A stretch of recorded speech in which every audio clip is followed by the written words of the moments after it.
बिस्मिल्लाहिर्रहमानिर्रहीम। आज हम एक नया चैप्टर स्टार्ट करेंगे, frequency domain analysis of signals.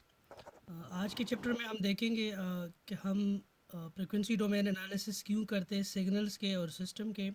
Actually हमारे पास जो भी सिग्नल्स होता है, ठीक है, इसको हम डीकम्पोस्ट कर सकते हैं सम ऑफ साइनोसाइडल सिग्नल्स में, ठीक है।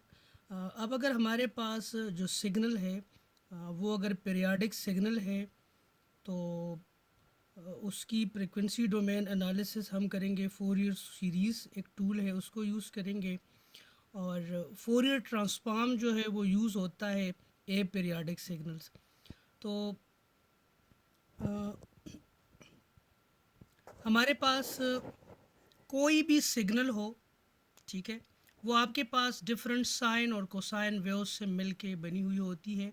तो फ्रीक्वेंसी डोमेन एनालिसिस में हमने यही करना है कि हमारे पास कोई भी कंपोजिट सिग्नल हो, हमने इसमें ये देखना है कि इसमें कौन कौन से फ्रीक्वेंसीज के साइन वेव्स और कोसाइन वेव्स जो है वो प्रेजेंट है, ठीक है। जिस तरह आप लोगों ने देखा होगा कि वाइट लाइट को जब प्रिज्म से पास किया जाए, ठीक है, तो उसमें क्या होगा जी, वाइट लाइट जो है वो ब्रेकअप हो जाएगा डिफरेंट कलर्स में, ठीक है, डिफरेंट कलर्स ऑफ रेनबो में, ठीक है। और फिज़िक्स से हम जानते हैं कि each colour corresponds to a specific frequency of the visible spectrum. Hence, the analysis of light into colors is actually a form of frequency analysis. Frequency analysis of a signal involves the resolution of the signal into its frequency sinusoidal components, ठीक है। फिर अगर हम क्या करें, यहाँ पे आप देखें, ये आप देखें आपके पास this is a white light. तो ये वाइट लाइट को प्रिज्म से, ग्लास के प्रिज्म से इसको पास किया गया है, ठीक है। तो ये जो है 7 डिफरेंट कलर्स में ये स्प्लिट हो गई है ये वाइट लाइट। और फिर ये अगर यहाँ पे ये प्रिज्म जो है अप साइड डाउन अगर इधर रखा जाए तो ये 7 वाइट लाइट्स जो है ये मिल के आपके पास अगेन एक 7 जो डिफरेंट कलर्स के लाइट से ये मिल के दोबारा वाइट लाइट बना रहे, ठीक है। अगर हम इस तरह करें कि इसमें से दरमियान में अगर कोई रुकावट डाले और उसमें से एक कलर को भी इस प्रिज्म से, जो अप साइड डाउन प्रिज्म है, यहाँ पे अगर हम रखें और एक कलर हम यहाँ पे ब्लॉक कर दें, एक कलर की जो लाइट है उसको अगर हम ब्लॉक कर दें तो यहाँ पे जो रिजल्टेंट लाइट होगा वो वाइट लाइट नहीं होगा, ठीक है। सो इसी तरह कोई भी सिग्नल हो, अगर हम उसको डीकम्पोज कर देते हैं उसके करस्पॉन्डिंग फ्रिक्वेंसी के जो साइन और कोसाइन वेव्स है, उसमें अगर हम इसको स्प्लिट करते हैं और फिर उसमें से अगर हम कुछ साइनोसाइडल जो है उसको हम ब्लॉक कर लेते हैं और बाकी जो साइनोसाइडल है उनको मिक्सअप करके हम और जो वेव हमें रिजल्टेंट मिलेगी वो ओरिजिनल जो सिग्नल होगा उससे डिफरेंट होगा, ठीक है। तो फ्रिक्वेंसी एनालिसिस में फ्रिक्वेंसी एनालिसिस ऑफ सिग्नल हम करते क्यों हैं, जैसे मैंने आप लोगों को बताया कि कोई भी सिग्नल जो डिफरेंट साइन और कोसाइन वेव से मिलके बनी होती है, तो हमने ये देखना होता है कि इसमें मिनिमम फ्रिक्वेंसी की साइन वेव कौन सी है और मैक्सिमम फ्रिक्वेंसी की साइन वेव जो है वो कौन सी है। तो इससे हमें उस सिग्नल के बैंडविड्थ का पता चलता है। उस सिग्नल को अगर हमने ट्रांसमिट करना हो तो उसके लिए फिर हम मीडियम जो है उसके बैंडविड्थ को देखते हैं कि आया इस मीडियम का इतना बैंडविड्थ है जिसमें ये सिग्नल पास कर सके। अब एल सिस्टम का रिस्पांस जो है वो क्या होता है। The response of an L system to a sinusoid input signal is a sinusoid of the same frequency but of different amplitude and phase। आपके पास कोई भी एल सिस्टम का रिस्पांस जो होता है वो किसी भी स्पेसिफिक फ्रिक्वेंसी के साइन वेव को जब आप इनपुट पे देते हैं तो आउटपुट पे आपको वही फ्रिक्वेंसी की साइन वेव मिलती है, लेकिन उसका एम्पलीट्यूड और फेज जो है वो चेंज होता है, ठीक है। तो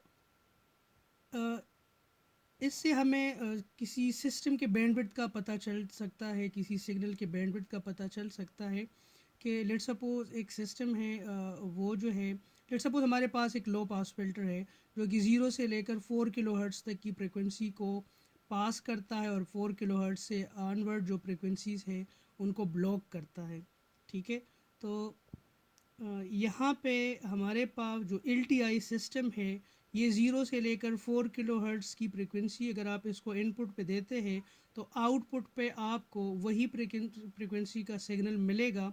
उसका एम्पलीट्यूड और फेज़ जो है लिटिल बिट डिस्टॉर्शन होगी, लेकिन अगर उस सिस्टम को आप लेट सपोज 10 किलोहर्ट्ज़ यानी अबाव 4 किलोहर्ट्ज़ की साइन वेव आप उसको देते हैं तो उसका एम्पलीट्यूड और फेज़ डिस्टॉर्शन बहुत हद तक वो डिस्टॉर्ट हुआ होता है, ठीक है।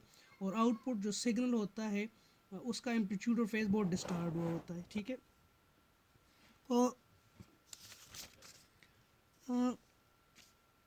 यहाँ पे हम देखते हैं, यहाँ पे आप देखें कि हम किसी सिग्नल को फ्रिक्वेंसी डोमेन में कैसे लेके जाते हैं।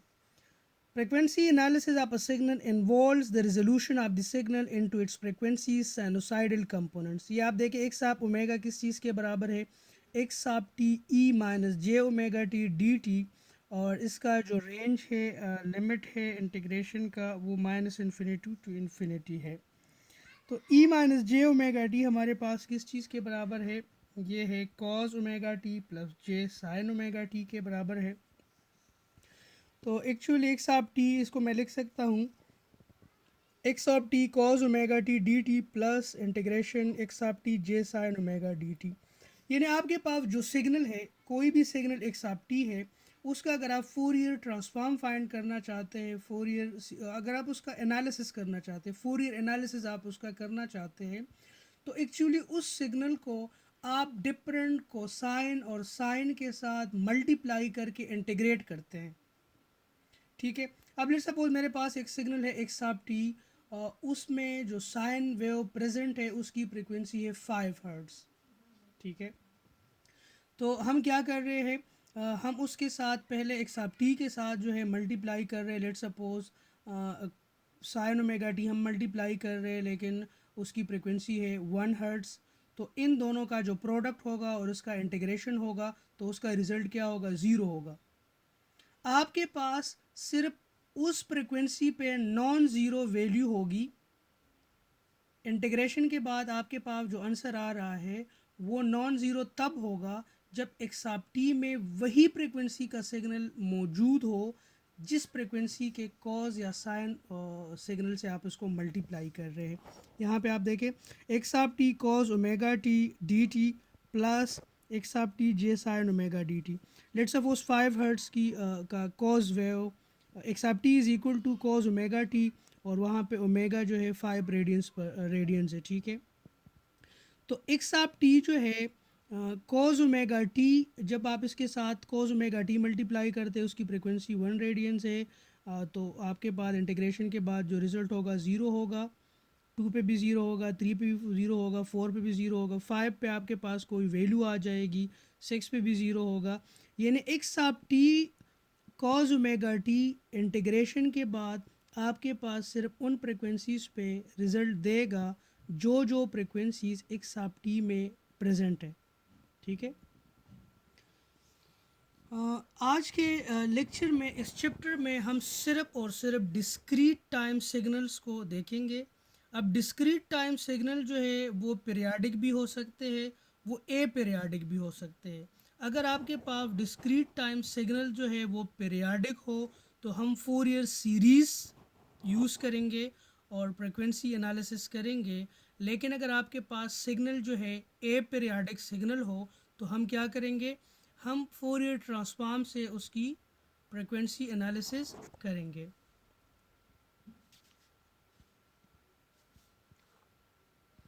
पीरियाडिक सिग्नल्स उसके लिए फोरियर सीरीज टूल है, aperiodic signal Fourier transform है। In this course we will deal only with discrete time periodic and aperiodic signal. हमें ये पता है कि कंटिन्यूस टाइम सिग्नल में हमारे पास फ्रिक्वेंसी का रेंज जो है माइनस इन्फिनिटी टू इन्फिनिटी होता है, और डिस्क्रीट टाइम सिग्नल के केस में हमारे पास फ्रिक्वेंसी रेंज जो है -5 to 5 या 0 to 2 5 होता है, ठीक है। और हमने ये भी देखा था कि आपके पास जो डिस्क्रीट टाइम सिग्नल होता है वो पीरियाडिक होता है विद ए पीरियड ऑफ 2 पाई। ये हम पहले जो इंट्रोडक्टरी लेक्चर्स थे डीएसपी के उसमें हम लोगों ने ये चीज़ जो है हमने ये देखा था। जी, Fourier series of discrete time periodic signal. A given periodic sequence x of n with period n, that is x of n is equal to x of n plus n. The Fourier representation of x of n can be expressed as x of n summation k is equal to 0 n minus 1 c k e power j 2 phi k n by n. ये देखिए आपके पास यहाँ पे सी के जो है इसको हम कहते हैं फोरियर सीरीज कोफिशेंट। इसको हम क्या कहते हैं, फोरियर सीरीज़ कोफिशेंट। और फोरियर सीरीज़ कोफिशेंट हम कैसे फाइंड करते हैं, C k is equal to 1/n summation n is equal to 0 to n minus 1 x of n e minus j 2 pi k n by n। ठीक है, तो हम ये फोरियर सीरीज़ कोफिशेंट जो है हम ये फाइंड करेंगे।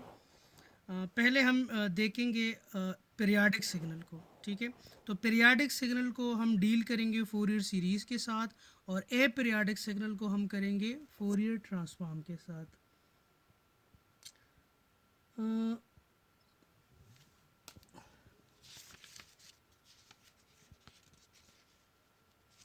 यहाँ पे आप देखें हमारे पास जो डिस्क्रीट टाइम सिग्नल्स होंगे वो हमारे पास पीरियाडिक हो सकते हैं, ए पीरियाडिक हो सकते हैं।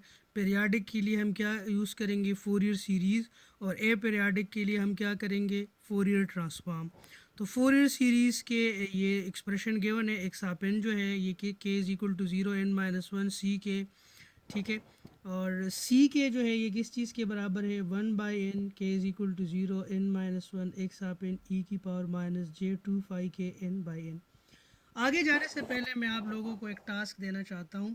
देखिए मैं जो बातें कर रहा हूँ ये जो ऑडियो सिग्नल है, कोई भी audio signal, human speech signal जो है, जो स्पीच सिग्नल है वो नॉर्मली 0 से लेकर 4 किलोहर्ट्ज़ तक की फ्रिक्वेंसी जो है ये इन डिफरेंट साइनोसाइडल सिग्नल से मिलके बनती है।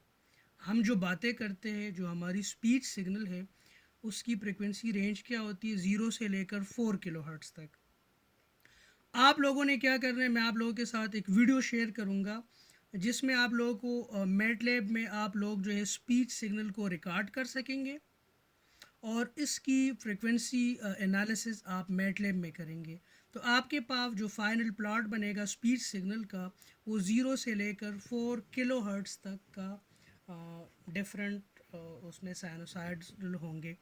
फिर आप ये भी आप देखें कि जब आप किसी के साथ फ़ेस टू फेस बात करते हैं तो आपकी आवाज़ जो है ये इट कैरीज़ मोर इन्फॉर्मेशन। ठीक है, लेकिन जब आपके किसी के साथ आप फ़ोन पे बात करते हैं तो फेस टू फेस बात करने में और फ़ोन पे बात करने में थोड़ा सा डिफरेंस होता है। आप लोगों ने ये नोट किया होगा। फेस टू फेस जब आप बात करते हैं तो आपके जो स्पीच सिग्नल होता है उसमें सारे 0 से लेकर 4 किलोहर्ट्ज़ तक के सारे फ्रिक्वेंसीज एग्जिस्ट करते हैं। लेकिन जब आप फ़ोन पे बात करते हैं तो वो एक कंप्रेस्ड सिग्नल होता है क्योंकि आप ट्रांसमिशन बैंडविड्थ बचाना चाहते हैं। ठीक है, तो इस वजह से वो एक कंप्रेस्ड सिग्नल होती है और उसकी फ्रिक्वेंसी जो है वो उसमें जो अनइम्पोर्टेंट फ्रिक्वेंसीज़ है, ठीक है, तो उसको वो सप्रेस्ड कर देते हैं। तो इस तरह आपका फ्रिक्वेंसी रेंज जो है तकरीबन 0 से 2.5 किलोहर्ट्ज़ के 2 किलोहर्ट्ज़ तक की रेंज बन जाती है कंप्रेशन के बाद। ठीक है, क्योंकि most of the information lies in this frequency range 0 to 2 kilohertz 2.5 kilohertz, अभी मुझे एग्जैक्ट याद नहीं है। तो यही वजह है कि जब आप किसी के साथ फ़ेस टू फेस बात करते हैं तो आपकी जो आवाज़ है और जब आप किसी के साथ फ़ोन पे बात करते हैं तो वो थोड़ा सा डिफरेंट होता है। तो उसका यही रीज़न है कि पहले केस में आपका सारे के सारा फ्रिक्वेंसीज कंपोनेंट जो है वो आपके स्पीच सिग्नल में प्रेजेंट होती है, जबकि दूसरा जो सिग्नल होता है फ़ोन पे बात करने वाला वो एक compressed version of the original signal होता है। ठीक है, इसी तरह फोरियर एनालिसिस एक रीज़न तो ये है कि हमें बैंडविड्थ का पता चल जाता है अगर हम सिस्टम की बात करें तो हमें इससे ये पता चल जाता है कि हमारा सिस्टम जो है उसका बैंडविड्थ क्या है। बैंडविड्थ का मतलब है, सिस्टम के बैंडविड्थ से मतलब ये है कि हमारा सिस्टम जो है without phase and amplitude attenuation कौन कौन सी फ्रिक्वेंसी रेंज का सिग्नल जो है वो कैरी कर सकता है, और कौन उसके अलावा कौन सी फ्रिक्वेंसीज़ का सिग्नल अगर हम इस सिस्टम को देंगे तो एम्पलीट्यूड और फेज डिस्टॉर्शन ज़्यादा होगा। ठीक है जी। अब हम एक न्यूमेरिकल की तरफ आते हैं। हमारे पास एक सिग्नल है x of n is equal to cos phi n by 3। पहले आप इसका ओमेगा निकालें। सो ओमेगा इस स्टैंडर्ड जो एक्स आप इन है वो किस चीज़ के बराबर है, कॉस ओमेगा इन। तो आप कंपेयर करें, ओमेगा आपके पास क्या है 5/3, तो ओमेगा आपके पास किस चीज़ के बराबर है 2 फाई एफ के बराबर है। तो आपके पास इससे फ्रिक्वेंसी क्या आ जाती है एफ इज़ इक्वल टू 1/6। तो इससे आपके पास टाइम पीरियड क्या आ जाता है एन इज़ इक्वल टू 6। पहले तो आप ये देखें, लेट सपोज आपको कहा जाता है कि आप एक सिग्नल है, आपको कहा जाता है कि इसका फोरियर एनालिसिस करें। तो फोरियर एनालिसिस के दो टूल्स हैं, Fourier series and Fourier transform. तो फोरियर सीरीज़ जो है वो पीरियाडिक सिग्नल के लिए है, फोरियर ट्रांसफॉर्म जो है ए पीरियाडिक सिग्नल्स के लिए है।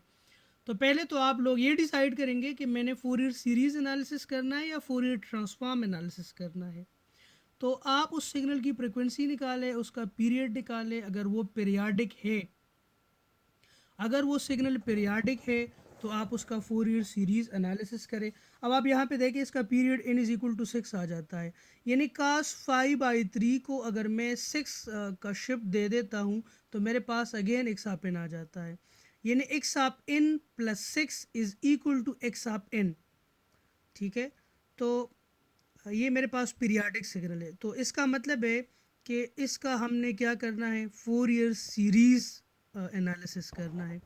तो फोरियर सीरीज़ एनालिसिस में फोरियर सीरीज़ कोफिशिएंट जो है वो किस चीज़ के बराबर है, C k is equal to 1/n, और n जो है 0 से लेकर n-1 तक है। n आपके पास क्या चीज़ है, n is the time period. ठीक है, अब यहाँ आप देखें, पहले तो आप ये देखिए जो आपके पास सिग्नल है उसको आप एक्सपोनेंशियल में एक्सपोनेंशियल सिग्नल में आप उसको डिकम्पोज कर सकते हैं। तो cos फाई n बाई 3 को मैं लिख सकता हूँ 1/2 e j pi n by 3 plus 1/2 e minus j pi n by 3। अब सी के साथ इसको कंपेयर करें। सी के यानी के की वैल्यू अगर मैं ज़ीरो पुट करता हूँ तो सी ज़ीरो इज़ इक्वल टू 1/6। ठीक है, सी के की वैल्यू के साथ आप कंपेयर करें, के इज़ इक्वल टू 1 के लिए मेरे पास क्या आ जाएगा, C one is equal to 1/6 e minus j 2 phi n 6, और एक्स आप एन अपनी जगह पे आ जाएगा। तो यहाँ पे आप देखें कि सी वन पे आपके पास दो फोरियर सीरीज़ कोफिशेंट है, यानी यहाँ पे आप देखें ये जो एक्सपोनेंशियल है, ये मेरे पास सी के की कौन सी वैल्यू पे यही दो एक्सपोनेंशियल सिग्नल्स आएंगे। तो इस इक्वेशन में अगर के की मैं की वैल्यू ज़ीरो पुट करता हूँ तो मेरे पास ये एक्सपोनेंशियल्स नहीं आएंगे, ये सिग्नल नहीं आएगा। के की वैल्यू अगर मैं 1 पुट करता हूँ तो मेरे पास ये आएगा। के की वैल्यू अगर मैं -1 पुट करता हूँ तो मेरे पास ये आएगा। ठीक है, के की वैल्यू अगर 2 पुट करता हूँ तो नहीं आता, 3 पुट करता हूँ तो भी नहीं आएगा, 4 पुट करता हूँ नहीं आएगा, 5 पुट करता हूँ तो ये आएगा। ये मैं अभी आपको बताऊंगा। ठीक है, पहले आप दे देखें कि 1 और -1 पे, ठीक है, तो 1 पे फोरियर सीरीज़ कोफिशिएंट का एम्पलीट्यूड क्या है 1/2 है, और -1 पे क्या है वो भी 1/2 है। अब चूंकि ये सिग्नल जो है this is periodic with a period of 6, तो यहाँ पे आप देखें -1 ये खुद को रिपीट करेगा 6, उसके बाद 6 टाइम सैम्पल्स बाद 1 2 3 4 5 6, ये नहीं के की वैल्यू अगर आप 5 पुट कर लेते हैं तो भी आपके पास ये आएगा। ठीक है, इस तरह इसको देखें तो ये ख़ुद को 6 बाद रिपीट करेगा, 6 सैम्पल्स बाद 1 2 3 4 5 6, इस तरह ये आपने देखा। इसको आप देखें इस साइड पे भी ये ख़ुद को रिपीट करेगा। आप इस तरह करें कि ये सिर्फ पॉजिटिव वैल्यू के लिए इसको कैलकुलेट करें और उसका मिरर आप ले लें। देखिए 1 2 3 4 5 6, ठीक है। तो इस तरह ये सिग्नल जो है ये ख़ुद को रिपीट करेगा, ठीक है, with a period of n is equal to 6, ठीक है। दूसरे एग्जांपल की तरफ हम मूव करते हैं। ये आपके पास एक सिग्नल है x आप इन 1 1 0 0। यहाँ पे आप देखें आपको बताया गया है कि आपका टाइम पीरियड क्या है, 4 है। तो जब आप लोगों को टाइम पीरियड गिवन है तो इसका मतलब है कि एक पीरियाडिक सिग्नल है और यहाँ पे आप इसकी फ्रिक्वेंसी एनालिसिस जो करेंगे फूरियर सीरीज से करेंगे।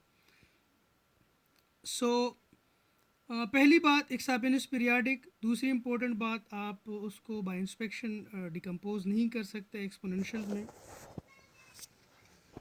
जी। सी के किस चीज़ के बराबर है, 1/n, n is equal to 0। ये आप स्टैंडर्ड इक्वेशन को आप देखें, सी के किसके बराबर है, C k is equal to 1/n, this is C k is equal to 1/n, n is equal to 0, n minus 1 x of n e की power minus j25 k n divide by n। अब ये जो question में जो signal है वहाँ पे n की वैल्यू क्या है, 4 है।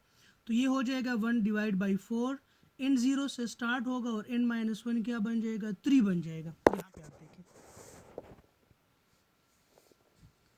सी के किस चीज़ के बराबर हो जाएगा, 1 divide by 4, n is equal to 0 और लिमिट क्या हो जाएगा,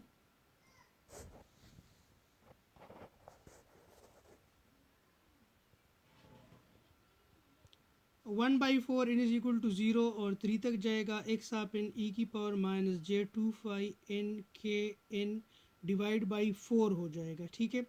तो यहाँ पे देखें n की वैल्यू 0 पहले पुट करें, फिर 1 पुट करें, फिर 2 पुट करें, फिर 3 पुट करें। इनकी वैल्यू जब आप 0 पुट करते हैं तो x आप 0 और e की पावर भी 0 हो जाएगा। फिर जब आप प्लस इस समेशन को आप एक्सपेंड करें, इनकी वैल्यू अब क्या हो जाएगा, 1 हो जाएगा। तो x आप 1 और ऊपर जो है आप इन की जगह 1 पुट करें तो e की पावर माइनस j25 k/4। फिर x की वैल्यू, फिर इनकी वैल्यू क्या हो जाएगी, इनकी वैल्यू 2 हो जाएगी। तो x आप 2 e की पावर माइनस j25 k/4 है। तो यहाँ पे आप k की जगह क्या पुट करेंगे, 2 पुट करेंगे। तो 2 एंड 2 4 हो जाएगा और 4 4 के साथ कैंसिल हो जाएगा। इसी तरह इनकी जगह अगर आप 3 पुट करते हैं तो x आप 3 इज इक्वल टू e की पावर माइनस j25 k, इनकी जगह आप 3 पुट करें तो 3 2 6 डिवाइड बाई 4। ये आपके पास आ जाएगा वैल्यू। सी आपके सी के का एक्सप्रेशन क्या आ जाएगा, 1/4 x आप 0 x आप 1 e की power minus j25 k/4 plus x आप 2 e की power minus j25 k plus x आप 3 e की पावर माइनस j65 k/4। अब आप पहले सी के की, अब ये आपके पास सी के का एक्सप्रेशन आ गया, इन फूरियर सीरीज कोफिशिएंट का ये एक्सप्रेशन आ गया। पहले के की जगह 0 पुट करें, फिर 1 पुट करें, फिर 2 पुट करें, फिर 3 पुट करें, फिर 4 पुट करें, ठीक है। और आप C1 C2 C0 ये चीज़ें आप फाइंड करें। तो इस इक्वेशन में ये जो मेरे पास इक्वेशन है, इसमें अगर k की जगह मैं 0 पुट करता हूँ तो मेरे पास क्या आ जाएगा, C0 आ जाएगा। k की जगह अगर मैं 0 पुट करूँगा तो मेरे पास आ जाएगा x आप 0 आ जाएगा, प्लस x आप 1 आ जाएगा, प्लस x आप 2 आ जाएगा, प्लस x आप 3 आ जाएगा। k की वैल्यू 0 है तो e की पावर माइनस जे 0 हो जाएगा। तो किसी भी चीज़ का पावर अगर 0 हो जाता है तो 1 के बराबर हो जाएगा, ठीक है। तो x आप 0 प्लस x आप 1 प्लस x आप 2 प्लस x आप 3, ठीक है। अब x आप 0 आपके पास 1 है, x आप 0 आपके पास 1 है, x आप 1 आपके पास 1 है, x आप 3 आपके पास 0 है, x आप 4 आपके,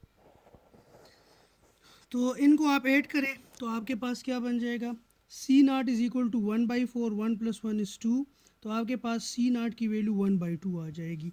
अब आप के की जगह क्या पुट करें, 1 पुट करें, तो एक्स आप 0 अपनी जगह पे आ जाएगा, एक्स आप 1 ई की पावर जे 2 5/4 आ जाएगा, एक्स आप 2 ई की पावर माइनस जे 5 आ जाएगा, एक्स आप 3 की पावर माइनस जे 6 5/4 आ जाएगा। के की वैल्यू आपने 1 पुट कर दी।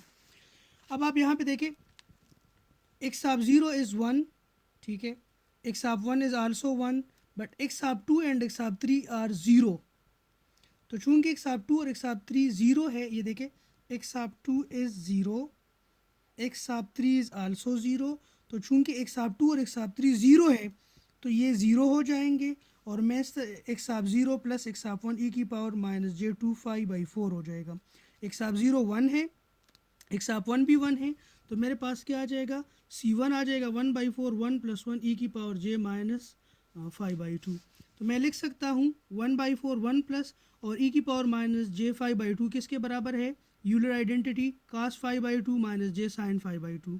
तो cos 90 is what, cos 90 is what 0, minus j sine 90 is 1, तो ये आ जाएगा 1 माइनस जे आ जाएगा। तो C1 की जो वैल्यू है वो 1/4 1 माइनस जे आ जाएगा।